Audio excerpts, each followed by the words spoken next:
some kind of a deal is possible? It's really difficult to say, John, for two reasons. One is that Trump is he makes excessive demands, and he's surrounded by Zionists, and Zionists want war. I'm of the belief that the military in the United States is telling him, don't do war. It will Yeah, not end well. And I that you're think exactly right about that. I think Tucker Carlson's tweet was definitely based on that sort of information. He has probably more access than any other journalist in the United States Yes, because without of a his doubt. relationship with Trump. And I'm sure that the people who know have told him, we'll lose this war, or we'll lose this battle, or whatever it will be. And that's why he put out that tweet. But the Zionist lobby in the United States and those people around Trump, and the Israeli regime, they are pushing in the complete opposite direction.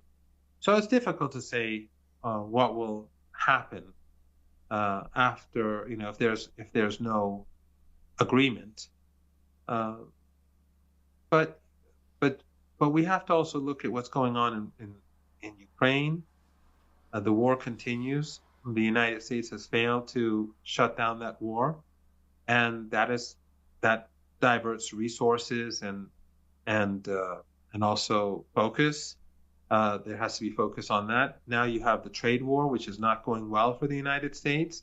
Mhm. And that, by the way, both of these wars, the war in Ukraine has pushed Russia towards Iran. And now the trade war is pushing Yes, China closer towards Iran. yes. And we've seen and and China has changed dramatically. I think one thing that I have not been witnessing in the reports on the trade war is how fast China has suddenly changed. China is probably the most cautious of all the important powers in the world. Its changes are very slow. Some people call it like they call it a super tanker. It wants to turn around, it takes a very long time. But China has shifted dramatically. The responses, the counter tariffs, the language coming out from Beijing is big, and that will impact the way in which the United States can conduct itself when it comes to Iran. Mohammed, help us read the tea leaves here.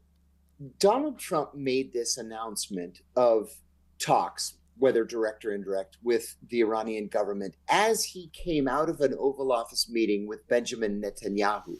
On the one hand, that would seem like an obvious slap across the face to Netanyahu. On the other hand, we know how close the relationship is between Trump and Netanyahu and between the United States and the Israeli government. What should we take from this? A contrarian might say that Donald Trump proposed these talks because Netanyahu asked him to. What do you make of all this? I don't know. One thing that I can say though is that right before his inauguration, we were told that he imposed a ceasefire, and that Witkoff went on a Saturday to Israel Right. and read the riot act to Netanyahu and got the ceasefire.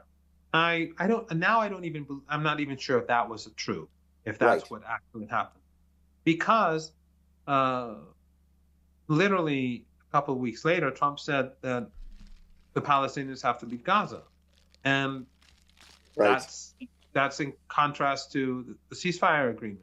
That's an act of genocide. It's a clear violation of international Oh law. yes, the genocide, the ethnic cleansing aside, but I mean, let's put aside humanity Sure. and Sure. decency for a moment.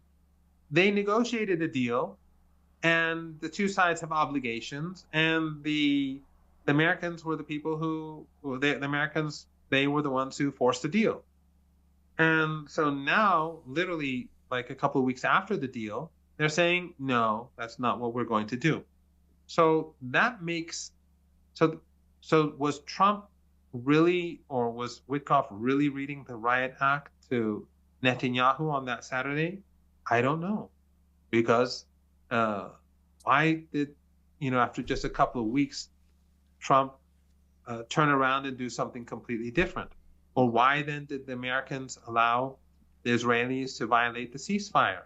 They prevented goods from coming in. That's what caused the Yemeni response. When they began the starvation siege, which was in violation of the agreement, the Yemenis, after a few days, said, we'll give you 4 days to end the starvation siege and go back to the agreement, the ceasefire agreement, which they didn't do. And Witkoff, in his interview with Tucker Carlson, basically blamed Hamas. So the Israelis violated the deal. The Israelis, and then they gave the green light for restarting the genocide. So I don't know. That doesn't sound like. That sounds very different from the narrative that we were hearing earlier. That Witkoff went and read the Riot Act. It could be that that's not what happened, and in fact, he was working together with Netanyahu. So going back to that, it makes me think about your question, and it makes it impossible for me to give you a reasonable response. It could be either way. It could be either. It could be something in the middle. But the important thing is that Trump is constantly changing his position. So how do we know if we do sign an agreement, he won't wake up the next day and say, I'm not going to do this anymore? I mean, we saw that with NAFTA already. He renegotiated NAFTA, said it's the best thing in the world. And then again, he shifted his position. And then when we look at what happened in Gaza, we see that, again, Trump is unreliable. And Witkoff himself, after I watched the interview, or at least parts of the interview with Tucker Carlson, it made me see Witkoff as just as unreliable as Trump, because Witkoff was being dishonest about what had happened and why we are where we are now. Well, with that unreliability in mind, what do you think the Iranian government hopes to accomplish? This could be a one-time negotiation. It could be the start of a very long negotiation. It could be something in between. Is the Iranian government expecting to accomplish anything concrete? Or do you think that the Iranians see this as the beginning of a dialogue? I don't know what goes on behind closed doors. I really don't. I would imagine that the Iranians would be, unless they have some information that none of us have, that the Iranians would probably have the same questions that we've been discussing right now. I think that, as I said earlier, it's good for Iran to be seen as seeking a solution for the sake of its friends and allies across the region and the world.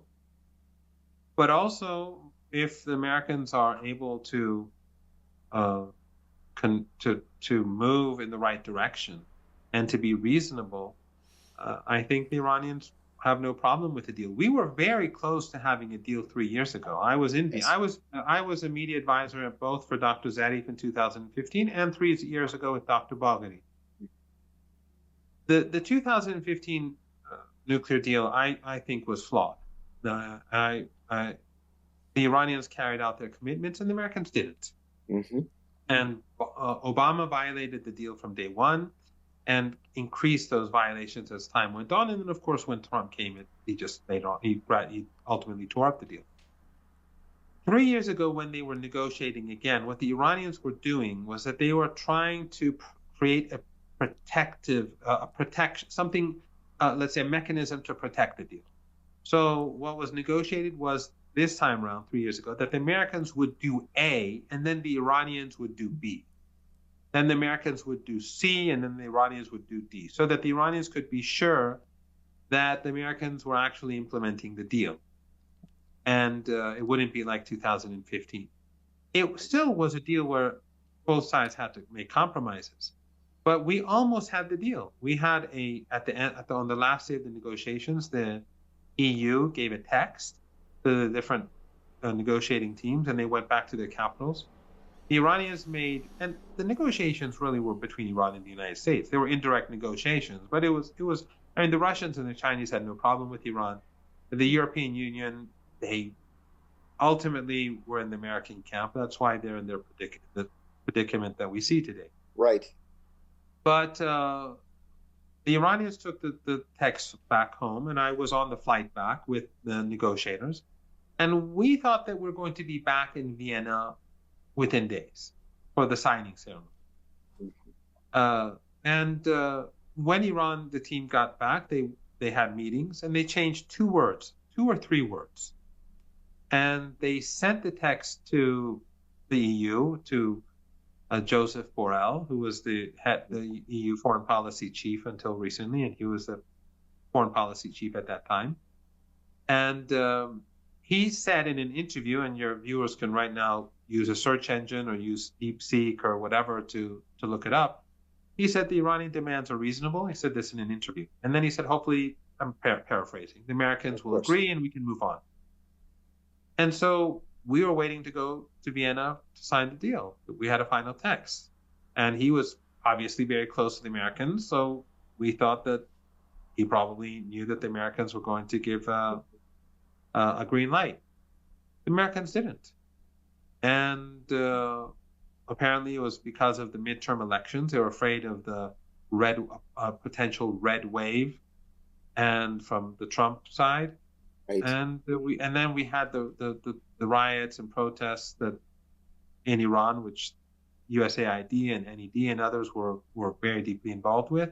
And the United States made an enormous miscalculation. They thought that popular opinion in Iran was against the Islamic Republic and against the political establishment, and they believed their own propaganda, and as they always do. And the riots did nothing and had no impact, but that delayed an agreement. And during this period, the Iranians continued to build up their peaceful nuclear program and make advances. And today, Iran is probably one of the top 10 countries in the world when it comes to nuclear technology. So we are where we are largely because of Trump. If Trump hadn't torn up the deal, we would still be probably implementing the JCPOA today. And now that Iran, I'm sorry to interrupt you. The JCPOA called for essentially the same regimen that the Iraqis were under when UN weapons inspectors were going to Iraq, and it worked. The Iranians, we know, were abiding by the agreement. The sites were sealed. There were security cameras that were working and were visible from any of a number of inspection sites. We know that the Iranians were abiding by the agreement. They weren't like Iraq in the sense that the Americans, the IAEA could go anywhere. Right. They devised the technology of it. Yes, they devised a mechanism where, without them being able to enter sensitive sites or military sites and discover anything secret about Iran's conventional capabilities and so on, that they could figure out if there was some nuclear activity there. And the